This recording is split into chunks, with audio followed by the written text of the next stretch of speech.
Pottery is often described as a craft, and technically, that is true. It involves skill, technique, tools, and process.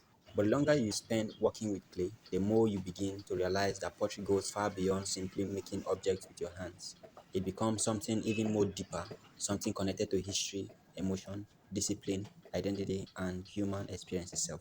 At its most basic level, pottery transforms raw earth into functional and artistic forms. A lump of earth becomes a bowl, a mug, a vase, or a sculpture. But what makes pottery different from ordinary production is a human presence embedded with each piece. Every fingerprint, every adjustment, every small imperfection carries evidence of the person who made it. Unlike machine-made objects, handmade ceramics reflects emotion, patience, and intention behind the piece. Pottery carries a strong connection to human history and culture. Long before modern industries ever existed, civilization used clay to survive. Pots stored water, preserved food, carried oils, and documented stories through decorative markings. Archaeologists today still study ancient ceramics to understand how people lived thousands of years ago. In many ways, pottery is one of humanity's oldest conversation with the earth. Beyond history, pottery teaches personal discipline in a way few activities do. Clay demands patience. You cannot force it to dry faster without consequences. You cannot rush firing temperatures carelessly.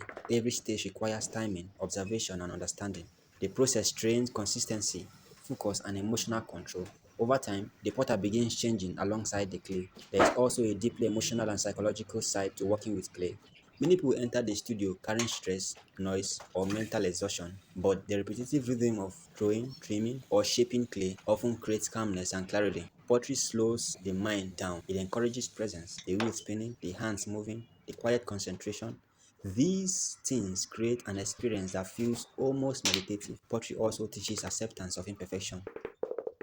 No matter how skilled you become, not every piece will eventually survive the wheel or the process. Some crack, warp, or fail unexpectedly. Through those experiences, you begin to understand that failure is not separate from growth. It is part of it. Clay humbles you constantly, but it also teaches resilience. Another reason pottery is more than just craft is because of the connection it carries between people. Handmade pottery often carries stories. A mug made by hand feels different because someone intentionally shaped it, touched it, and spend hours bringing it into existence. People do not simply use handmade ceramics, they connect with them. And perhaps that is the greatest difference. Pottery is not only about producing objects or pieces, it's about transforming material, patience, and experience into something meaningful. It combines science, art, emotion, history, and human touch all at once. That is why pottery continues to matter, even in a fast world filled with machines and mass production. Because beyond the clay and tools, pottery reminds us something deeply human, the beauty of making slowly, intentionally, and by hand.